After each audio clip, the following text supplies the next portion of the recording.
एक भ्रामक न्यूज़ एक यूट्यूब चैनल के द्वारा चलाया गया। यह बिल्कुल ही गलत तरीका है। कोई भी नेता या कार्यकर्ता का छवि पूरे जीवन में एक बार बनता है और उस छवि को बनाने में पूरा जिंदगी वो समाप्त कर देता है।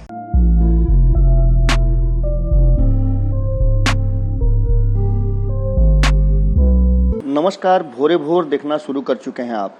अब तक आपने हमारा चैनल सब्सक्राइब नहीं किया है तो आप समझिए कि सच्चाई और अच्छाई से आप बहुत दूर हैं। अगर आपके पड़ोसी, दोस्त या फिर करीबियों ने नहीं सब्सक्राइब किया है तो उन्हें ज़रूर करवाएं, क्योंकि अच्छी और सच्ची खबरें आपको इसी चैनल पर मिलेंगी। आइए हम आज के खबर पर चर्चा करते हैं और विश्लेषण में जुड़ते हैं। आज के विश्लेषण में हम आपको एक चीज़ बताने जा रहे हैं और वो विश्लेषण इतनी बड़ी है कि आप उस विश्लेषण को सुनने के बाद अब इस बात को भी कहना शुरू करें कि सोशल मीडिया पर भी बहुत सारे भ्रामक खबर और प्रचार सुनियोजित साजिश के तहत किए जा रहे हैं, जैसा कि आरोप भी लग रहा है। आपको बता दें कि हमने खबरें आपको दिखाई थी कि आरजेडी में 5 एमएलसी के टूटने के बाद आरजेडी पूरी तरह से अलर्ट हो गई है और लालू प्रसाद ने पार्टी के ऊपर पूरा दबाव अपना बना लिया है और एक मिनट की रिपोर्ट वो लेना शुरू कर चुके हैं।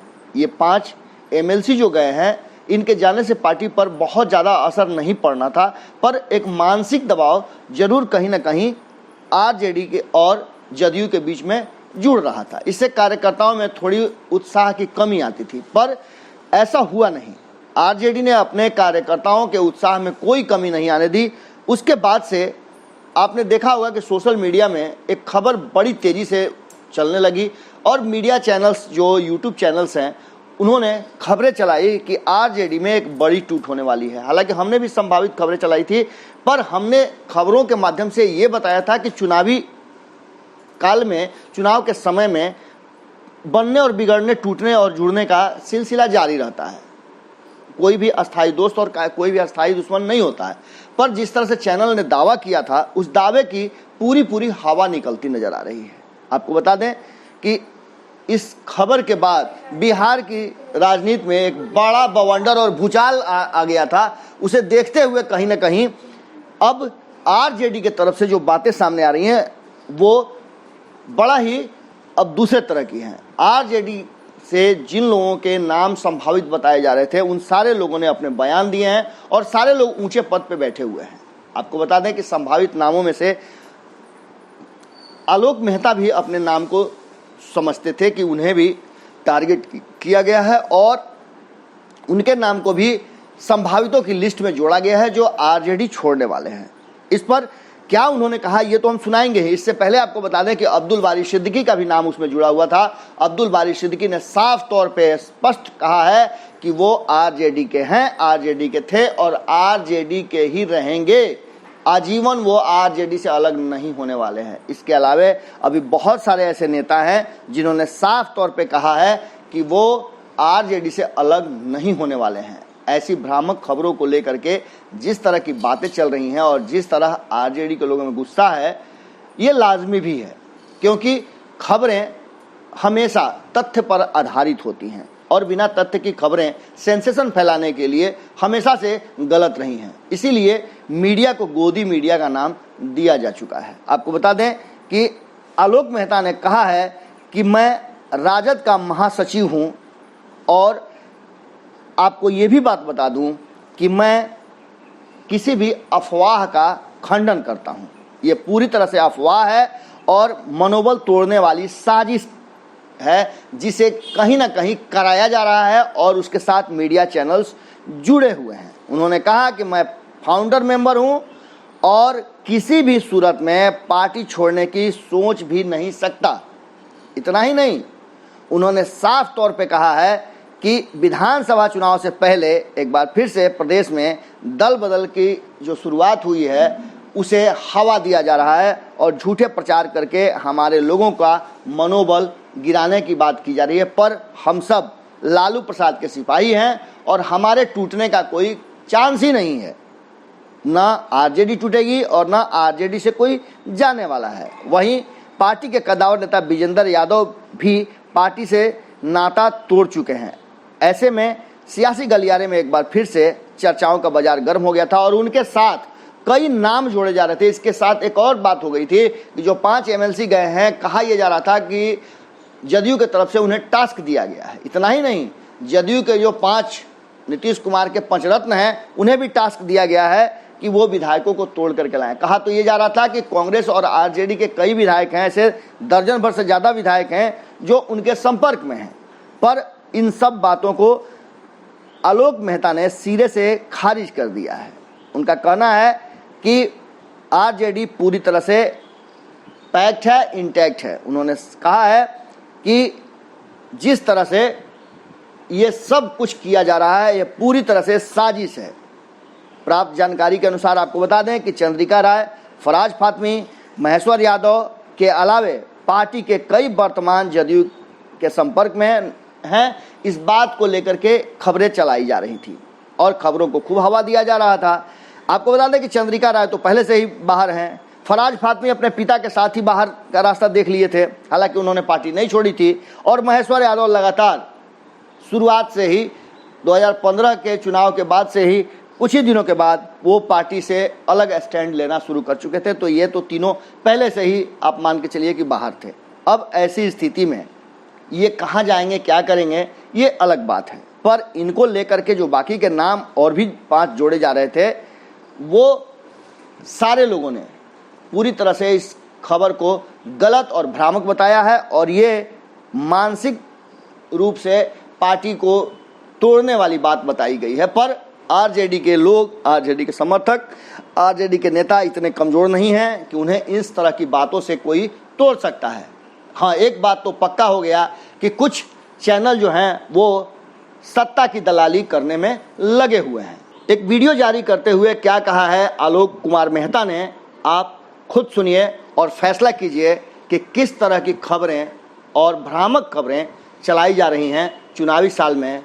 इससे क्या असर पड़ेंगे और क्या असर नहीं पड़ेंगे, फैसला आपको करना है। पर आप सुनिए कि आलोक मेहता इस खबर के बाद कितना ज़्यादा गुस्से में हैं। प्रिय साथियों, कल राष्ट्रीय जनता दल और राष्ट्रीय जनता दल के कतिपय वरीय नेताओं के बारे में एक भ्रामक न्यूज़ एक यूट्यूब चैनल के द्वारा चलाया गया और यह अनुमान पर आधारित इस तरह के न्यूज़ से हमेशा कन्फ्यूज़न और अफवाहें फैलती हैं। यह बिल्कुल ही गलत तरीका है। राष्ट्रीय जनता दल के साथियों की ओर से भी मैं बोल रहा हूं और व्यक्तिगत रूप से उस न्यूज़ में मेरा भी नाम अप्रत्यक्ष रूप से बताने की कोशिश की गई कि मैं दल छोड़ रहा हूं। लेकिन मैं बता देना चाहता हूं कि मैं राष्ट्रीय जनता दल का फाउंडर सदस्य हूं और राष्ट्रीय जनता दल के नीति सिद्धांत को लेकर हमने हर अच्छे और बुरे दिनों में पार्टी के साथ अपना योगदान दिया है। राष्ट्रीय जनता दल और हमारे नेता लालू प्रसाद जी के साथ हमारा विश्वास भरा संबंध रहा है।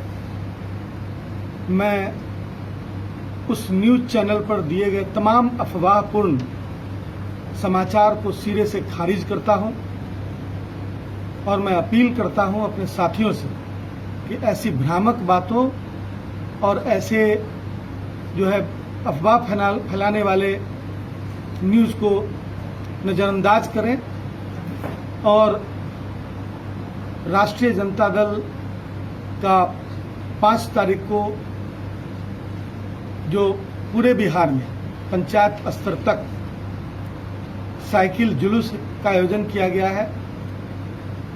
बढ़ती हुई महंगाई, डीजल और पेट्रोल के बढ़ते हुए दाम, गरीबों की बदस्थिति, सरकार की अक्षमता और जो वर्तमान हालात हैं, मजदूरों के साथ जो स्थिति बनी हुई है, उन तमाम बातों को लेकर साइकिल जुलूस निकालने का कार्यक्रम राष्ट्रीय जनता दल ने तय किया है और यह राज्य से लेकर और पंचायत तक हर स्तर पर हमारे साथी उसमें जाएंगे और जनता में जागरूकता फैलाने का काम करेंगे। इस कार्य को सफल बनाने के लिए हमारे साथी एकजुट हों और पार्टी के कार्य को मजबूती के साथ बढ़ाते हुए आने वाले चुनाव की तैयारी में हम सब लोग लग जाएं। बहुत बहुत धन्यवाद। आलोक। कुछ पत्रकार बंधु पीली पत्रकारिता कर रहे हैं। मैं उनसे करबद्ध प्रार्थना करता हूं कि किसी के छवि को धूमिल न करें। कोई भी नेता या कार्यकर्ता का छवि पूरे जीवन में एक बार बनता है और उस छवि को बनाने में पूरा जिंदगी वो समाप्त कर देता है। आप लोग जिस तरह से बिना पूछे, बिना समझे, बिना उनका रिएक्शन लिए हुए इस तरह का पीली पत्रकारिता कर रहे हैं, ये उचित नहीं है। इसका हम विरोध करते हैं, खंडन करते हैं। रही राष्ट्रीय जनता दल के टूट की बात, तो जो लोग टूट की बात कर रहे हैं कहीं न कहीं वो राष्ट्रीय जनता दल के बढ़ते हुए उभार से परेशान हैं और आपसे विनम्र निवेदन है, जो राष्ट्रीय जनता दल पूरी मुस्तैदी के साथ जन समस्याओं को लेकर के जनता के बीच में है और आने वाले समय में चुनाव में बढ़ चढ़ करके हिस्सा लेगा और सत्ता में आएगा। इसलिए इस भय से कुछ लोग इस तरह की पीली पत्रकारिता कर रहे हैं किसी के इशारे पर। इसको बंद होना चाहिए। कुछ मीडिया के भाई हमारे नाम को भी अपरोक्ष रूप से डालने का कोशिश कर रहे हैं।